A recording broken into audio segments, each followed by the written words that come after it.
Why did a statue of Bruce Lee end up in Seattle? Did he have a secret lair under his house in Hong Kong? Was Bruce Lee secretly a member of the Chinese Communist Party? Join us as we delve into the life and legacy of the man behind the legend, Bruce Lee. From his humble beginnings in San Francisco to his untimely death at the age of 32. On a fateful day, May 10, 1973, while Enter the Dragon was nearing completion, martial arts legend Bruce Lee felt an abrupt onset of illness. In the midst of his work at a dubbing studio in Hong Kong's Golden Harvest, Lee collapsed into seizures. Upon regaining consciousness, he complained bitterly of a severe headache. Rushed to Hong Kong Baptist Hospital, Lee momentarily lapsed into a coma. The doctors determined that cerebral edema, swelling of the brain, was the cause of his collapse. They administered mannitol to reduce the swelling and eventually released him from the hospital. In the ensuing weeks and months, Bruce Lee's life resumed its chaotic pace, now complicated by international fame that was taking a heavy toll on his mental health. On July 20, 1973, he spent a serene day with his wife Linda. Plans for an evening meeting with producer Raymond Chow and actor George Lazenby were in the works. It is conjectured that Lee hoped to persuade Lazenby to join him in The Game of Death, a film whose production had been postponed due to Enter the Dragon. Unfortunately, this intriguing tale takes an unexpected turn as fate intervenes. Bruce Lee's journey, one filled with triumphs and challenges, reached its sudden conclusion that same day. The precise circumstances of his death remain shrouded in mystery, leaving behind a legacy that continues to captivate fans worldwide. Before attending a fateful meeting, martial arts legend Bruce Lee paid a visit to the humble abode of young Taiwanese actress Betty Ting Pei, who was barely known in the industry. On the eve of July 20th, they worked on the script for the upcoming film, The Game of Death, where she had a role. However, an unexpected twist occurred as Lee complained about a severe headache. To alleviate his pain, Betty offered him Equagesic, a medication she often used herself. After taking it and retiring to her bed, Bruce Lee fell into an eternal slumber from which he would never awaken. When Betty couldn't rouse him for a scheduled dinner with Raymond Chow, she called for medical assistance. An ambulance arrived, and the doctor attempted to resuscitate Lee before rushing him to Queen Elizabeth Hospital. Tragically, at age 32, Bruce Lee was pronounced dead upon arrival. A 9-day coroner's inquest ensued, concluding that his demise was due to misadventure and accidental occurrence. The official cause of death was cerebral edema, a condition arising from hypersensitivity to the drug Equagesic. Autopsy findings revealed Lee's brain swelled by 13%, with traces of Equagesic in his system. However, recent media speculation casts doubt on this explanation. A doctor from Chicago suggests that Bruce Lee might not have died due to a drug reaction, but rather from sudden unexpected death and epilepsy, SUDEP, a rare condition first recognized in 1995. SUDEP causes a seizure which can lead to heart or lung failure, resulting in thousands of deaths annually. Following Lee's untimely death, his wife Linda returned to Seattle and arranged for his burial at Lakeview Cemetery. His funeral was attended by close friends and fellow martial artists Chuck Norris, Taiki Kimura, Steve McQueen, James Coburn, George Lazenby, Dan Inosanto, Peter Chin, and Robert Lee, who served as pallbearers in honor of the legendary Bruce Lee. On July 26, 1973, 6 days after Bruce Lee's untimely demise, his groundbreaking film Enter the Dragon was released in Hong Kong and soared to immense success. The movie Lee had been gathering actors for on that fateful day, The Game of Death, eventually hit theaters in 1978 under Robert Klaus's direction. In a controversial move, Klaus employed a Bruce Lee lookalike, Kim Tai-chung, and a stunt double to finish the film, as only around 15 minutes of Lee's recorded footage made it into the final cut. A stark reminder of his tragic end while working on this project. At the time of his death, Lee was at the brink of an illustrious career in cinema. He penned his own scripts and had several projects in the pipeline. Golden Harvest Raymond Chow envisioned Lee starring in Yellow-Faced Tiger, directed by Lo Wei, while Lee was also set to appear in a Shaw Brothers period movie titled The Seven Sons of the Jade Dragon.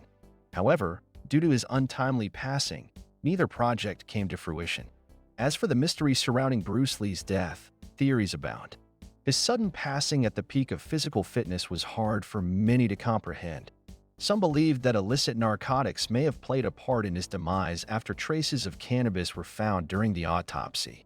Yet, forensic experts clarified that this minuscule amount had no connection to Lee's collapse or death. The clinical pathologist at Queen Elizabeth Hospital, where Lee was pronounced dead, also confirmed that cannabis held no responsibility for his untimely demise. At the 1975 Comic-Con convention, Chuck Norris's revelation about Bruce Lee's 1968 back injury fueled drug speculation. He disclosed that Lee had ruptured a disc during a weightlifting accident and used muscle relaxants for pain relief. This theory gained traction in a 2017 episode of Autopsy, The Last Hours of, where forensic pathologist Dr. Michael Hunter hypothesized an adrenal crisis from cortisone misuse as the cause of Lee's death. A more intriguing theory surrounding Bruce Lee's untimely demise involves assassination by Chinese triads. It is alleged that Lee offended these criminal sects after refusing to pay for their protection services. Conspiracy theories suggest either Betty Ting Pei or an unknown individual was involved in planting drugs that led to Lee's cerebral edema and eventual death. This theory regained interest following the mysterious death of actor David Carradine in 2009, whose family attorney speculated he was killed for investigating secret groups operating within the martial arts underworld. The same groups linked by some to Lee's demise, although there is no concrete evidence to support these claims. Rumors swirl that the untimely death of legendary actor Lee may have been rooted in misfortune brought on by poor feng shui. Feng shui, a Chinese philosophical system, posits that humans can manipulate energy flow through space by arranging architectural elements and objects according to specific laws. Many Chinese individuals consult with feng shui practitioners when moving into new homes for optimal lifelock, while architects might engage geomancers to ensure buildings adhere to favorable feng shui principles. Just a day before Lee's passing, typhoon hit Hong Kong. Its winds toppled a tree at Lee's home and sent his Pak Kui, a mystical octagonal wooden-framed mirror believed to ward off negative energy, flying from the roof. The loss of this protective item left Lee vulnerable to misfortune, some claim. It is also noteworthy that Lee did not die in his own apartment, but rather at the residence of Betty Ting Pei. Critics argue that her home, located in the geographically unlucky Kowloon Tong area of Hong Kong, suffers from bad feng shui as well. An intriguing conspiracy theory surrounding Lee's death involves a curse that claimed his son, Brandon Lee's life too. Brandon was only 8 when his father died, but he followed in his footsteps and pursued an acting career. Hollywood doors opened for him due to his lineage and his father's training. In 1993, at the age of 28 and on the brink of stardom, Brandon tragically lost his life as well. Could there be a supernatural force at play in this seemingly tragic legacy? In an unexpected twist of fate, Brandon, the leading actor in the dark fantasy film The Crow, found himself taking on a dramatically different role compared to his previous low-budget kung fu and action films. As the final days of shooting approached on March 31, 1993, Brandon prepared for a pivotal scene where his character was slated to be murdered by a local gangster. With only 8 days left in production, the director called action, and Brandon walked onto the set, where the gangster held a gun loaded with a blank, or so it was thought. However, unbeknownst to them all, this blank had been used earlier for a close-up scene and still contained a lead tip of a bullet lodged inside. When the gun was fired, the lead tip ripped through Brandon's abdomen, leaving a devastating wound. As the director shouted "cut," horror struck when Brandon failed to rise. The tragic truth emerged. The prop crew had cut costs by altering live rounds into dummy cartridges, unaware of the fatal consequences. After 13 hours of emergency surgery and blood transfusions, Brandon Lee passed away in the hospital. Though some speculated about involvement from Chinese triads or supernatural forces, an investigation concluded that this was a terrible accident resulting from negligence on set. Bruce Lee's legacy continues to inspire, with his famous quote reminding us, "The doubters said, 'Man cannot fly.' The doers said, 'Maybe, but we'll try,' and finally soared in the morning glow while non-believers watched from below." In 1975, a profound text emerged, Tao of Jeet Kune Do by the legendary Bruce Lee. Its inception was born out of adversity when Lee suffered a back injury during weightlifting. To heal, he was advised to pause his training and wear a brace for 6 months. This enforced rest triggered an introspective period where Lee pinned down his philosophical stance on martial arts. The core ideas were conceived in a single session but evolved over the years until his demise. Posthumously, Lee's writings were compiled and published by Linda, with Gilbert L. Johnson serving as the principal editor and Lee's students organizing the content. The initial editions of Tao of Jeet Kune Do are highly prized among collectors, mirroring the esteem for the teaching methods of the three instructors personally certified by Lee.